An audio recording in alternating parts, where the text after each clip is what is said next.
जय मसीह की। स्वागत है आपका भक्ति वचन में। हम दूसरे थिस्सलुनीके का अध्ययन कर रहे हैं। दूसरे अध्याय का तीसरा दिन है और आज हम पद 6 से 8 पर चर्चा करेंगे। आपको याद होगा कल हम इस पाप के पुरुष के बारे में बात कर रहे थे, व्यवस्थाहीनता का जो व्यक्ति जो आएगा और खुद को परमेश्वर ठहराएगा और अंत में उसका विनाश निश्चित है। मैं आपको अब दूसरे थिस्सलुनीके 2 के पद 6 से 8 तक पढ़कर सुनाता हूँ।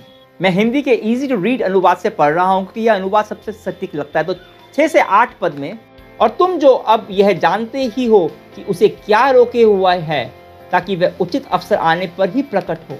मैं ऐसा इसलिए कह रहा हूं क्योंकि व्यवस्थाहीनता की रहस्यमय शक्ति अभी भी अपना काम कर रही है। अब कोई इसे रोक रहा है और वह तब तक उसे रोकता रहेगा जब तक उसे रोके रखने वाले को रास्ते से हटा नहीं दिया जाएगा। तभी वह व्यवस्थाहीनता प्रकट होगा। जब प्रभु यीशु अपनी महिमा में फिर प्रकट होगा, वह इसे मार डालेगा तथा अपने पुनः आगमन के अवसर पर अपनी उपस्थिति से उसे नष्ट कर देगा। अब इन पदों में शायद सबसे पसंदीदा अंश जो है वो है प्रभु यीशु अपनी महिमा में फिर प्रकट होंगे, क्योंकि पूरा अध्याय इसी विषय के बारे में आसानी से समझ में भी आ जाता है। परंतु दो प्रश्न यहाँ पर उठते हैं। कोई है जिसे रोका हुआ है, कोई है जिसे रोका हुआ है, और कोई है जो उसे रोके रखा है।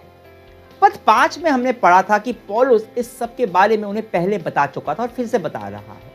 तो हमारे लिए यह कुछ ऐसा है कि हम कोई फोन पे बात कर रहा है और हम सिर्फ फोन पे एक तरफ के संवाद को सुन रहे हैं और कोशिश कर रहे हैं पूरी बात को समझने की। अब यहाँ देखें तो साफ समझ में आता है कि दो व्यक्ति की बात हो रही है, एक जो प्रकट होगा और दूसरा जिसने रोक रखा है। यहां लिखा है पद 6 में, तुम तो अब यह जानते हो कि उसे क्या रोके हुए हैं। अब थिस्सलुनीके की मंडली को पौलुस ने बताया होगा कि क्या रोके हुए हैं, पर हम तो केवल अंदाजा लगा सकते हैं। अब जिसे रोका हुआ है और जो बाद में प्रकट होगा, यह समझना तो आसान है, क्योंकि पद 3 से उसी के विषय में पौलुस बता रहा था। जो पाप का पुरुष होगा, वो जो व्यवस्थाहीनता का व्यक्ति होगा, उसे अभी रोके रखा हुआ है और वह अंत से पहले ही प्रकट होगा, क्योंकि पद 8 साफ कहता है कि उसके बाद ही यीशु मसीह अपनी महिमा में प्रकट होंगे और वह व्यक्ति नष्ट हो जाएगा। पर कोई है जिसने इस व्यवस्थाहीनता के व्यक्ति को, पाप के पुरुष को प्रकट होने से रोक रखा है। और अगर गहराई से समझा जाए तो केवल उसे ही नहीं रोक रखा, उसने अंत को भी रोक रखा है। उसने यीशु मसीह के पुनः आगमन को भी रोक रखा है और ये रोकना जारी रहेगा जब तक कि ना रोके रखने वाले को रास्ते से हटा दिया जाए। अब यह हटा दिए जाने का अर्थ गहराई से समझा जाए तो कि हमारे बीच से हटा दिया जाए, हमारे मध्य से हटा दिया जाए। कौन है हमारे मध्य में? तो क्या है, कौन है ये? ईमानदारी से कहूं तो कोई पक्के से नहीं कह सकता। अलग अलग समय पर अलग अलग लोगों ने इसके अलग अलग अर्थ निकाले। कुछ व्याख्या इसमें काफी अच्छी हैं, पर अच्छी से अच्छी व्याख्या में भी कमियां होती हैं और पक्के तौर पे बता पाना असंभव है कि पौलुस किस विषय में बात कर रहा है। कुछ लोग सोचते हैं कि यह रोमियो साम्राज्य के बारे में था।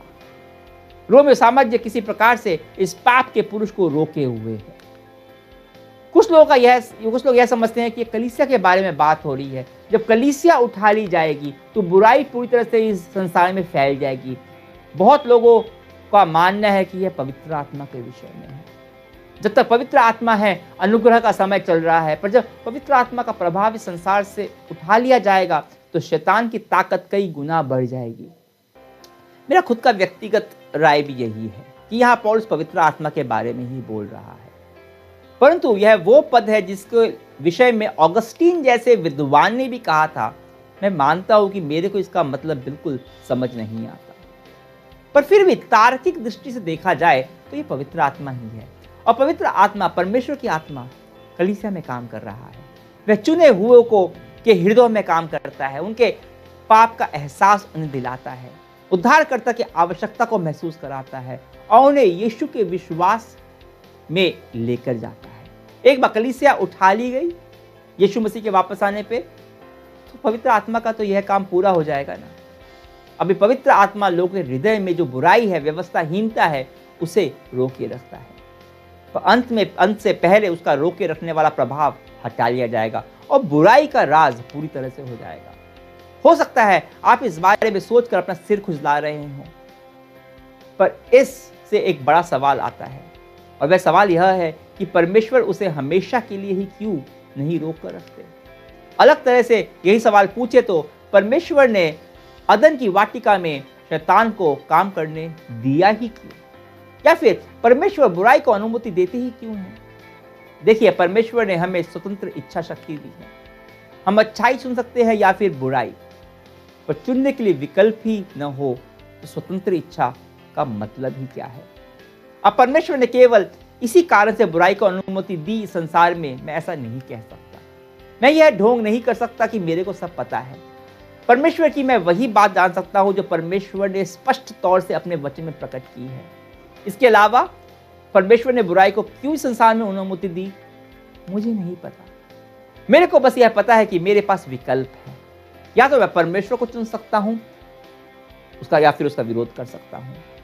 अदन की वाटिका में भी आदम और उसकी पत्नी के पास यही दो विकल्प थे, परमेश्वर को चुनने का या फिर उस वृक्ष के फल को खाने का जिसे खाने से परमेश्वर ने मना किया था। परमेश्वर चाहते थे कि हम उनसे प्रेम करें, पर प्रेम न करने का विकल्प के बिना प्रेम का कोई अर्थ ही नहीं रह जाता।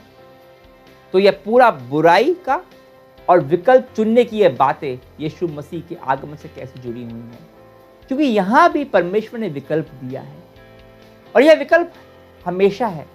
अंत में आप यीशु के द्वारा परमेश्वर को चुन सकते हैं या फिर अपने आप को और संसार में जो बुरा है उसको चुन सकते हैं, जैसे अदन की वाटिका में था। आज भी परमेश्वर ने हमारे जीवन में एक सांप को अनुमति दी है, एक सांप को जो हमेशा हमें बहलाता है, बहकाता है, फुसलाता है। वह हमारे जीवन में विपरीत परिस्थितियों को भी अनुमति देता है परमेश्वर, और हमें निर्णय लेने देता है कि अंत में हम उस पर निर्भर रहना चुनेंगे या फिर खुद पर निर्भर हो जाएंगे या अन्य किसी चीज के ऊपर निर्भर हो जाएंगे। अंत में परमेश्वर पाप के व्यवस्थाहीनता के पुरुष को, मसीह विरोधी को अनुमति देंगे। जो लोग को यह अंतिम विकल्प देगा, या तो तुम बुराई को चुन लो पूरी तरह से, जो कि बहुत सारे वायदे करती है और निभाती भी है कई बार शुरू में, उसके पास प्रामाणिक सामर्थ्य है ऐसा करने की, या फिर आप चुन सकते हो परमेश्वर को जो हमेशा भला है, जो आपसे प्रेम करता है। आप इन दोनों में से चुन सकते हो। सिद्धांत एक ही है, परमेश्वर बुराई को अनुमति देता है जिससे हमें विकल्प मिल सके, और यह हर पल का हमारा व्यक्तिगत निर्णय होता है। क्या मैं परमेश्वर से प्रेम करूंगा, उस पर भरोसा करूंगा? यह है वह निर्णय जो अंत के समय में और शक्तिशाली तरह से, सामर्थ्य तरह से हमारे सामने आएगा उस पाप के पुरुष के रूप में। पर एक दिन परमेश्वर बुराई को खत्म करने वाले हैं, पर अभी रोक रखा है। क्यों?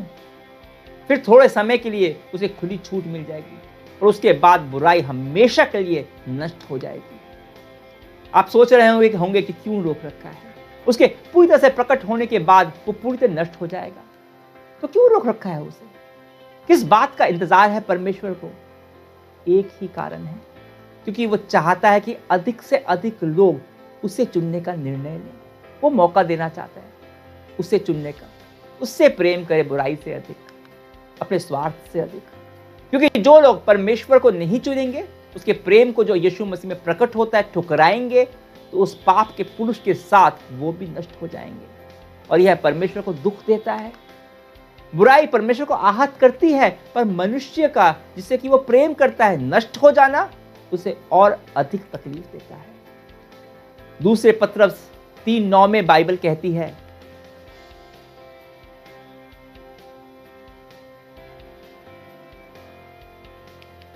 याद रखिए, अंत में परमेश्वर ही नियंत्रण में है, मनुष्य नहीं। न वो पाप का पुरुष, व्यवस्थाहीनता का व्यक्ति।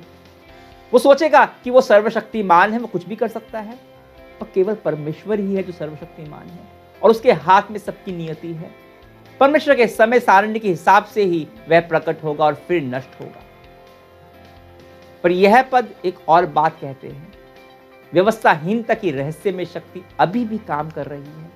आज भी बुराई है जो छिप कर रहस्यमय तरह से काम कर रही है, पर यह सब कुछ उसके सामने कुछ भी नहीं है जो बुराई आने वाली है, व्यवस्थाहीनता के व्यक्ति में जो प्रकट होने वाली है। पर हमें उससे डरने की जरूरत नहीं है। यीशु विश्वासियों को इससे घबराने की आवश्यकता नहीं है। हमारे लिए तो यह बस एक चिन्ह है, एक संकेत है कि हमारे प्रभु यीशु के बस आने का समय हो गया है और वह बस अपनी उपस्थिति मात्र से ही बुराई को, व्यवस्थाहीनता को नष्ट कर देंगे अपनी महिमा से ही। देखिए, इन पदों का मुद्दा हीरो वो व्यक्ति नहीं है, वो पाप का पुरुष नहीं है, वो मसीही विरोधी व्यवस्थाहीनता का व्यक्ति नहीं है। कुछ भी बोल लें उसे, वो ना तो मुद्दा है ना हीरो है। इन पदों का मुद्दा वो धर्म विरोध व्यवस्थाहीनता भी नहीं है। इन पदों का असली हीरो, केंद्र बिंदु केवल और केवल यीशु मसीह है। जब वह आएंगे यह सब की छुट्टी हो जाएगी। यह है परमेश्वर की ताकत, यह है हमारी आशा। आइए 1 मिनट हम साथ में प्रार्थना में बिताते हैं। प्रभु, जब भी हम चारों ओर देखते हैं हमें केवल और केवल बुराई नजर आती है, पर मैं जानता हूं कि तू समझता है और तू नियंत्रण में है। मेरा जीवन तेरे नियंत्रण में है, मेरा परिवार तेरे हाथों में है, मानव इतिहास तेरे हाथों में है, अनंत काल तेरे हाथों में है। और जब हम इन पदों को पढ़ते हैं, यह हमें याद दिलाता है कि यीशु ही विजय होने वाले हैं, क्योंकि वो विजयी हो चुके हैं और हम इस सच्चाई को थामे रखते हैं। धन्यवाद इस सच्चाई के लिए। इसलिए प्रभु, हम तेरे पर भरोसा करते हैं। हो सकता है अभी कई लोग ऐसी परिस्थिति में हों जो असहनीय है और आशा दिखाई नहीं पड़ती, पर यीशु, तेरे में कभी निराशा नहीं है, क्योंकि तेरे दिमाग में मेरा अनंत जीवन है जो तुझ में सुरक्षित है।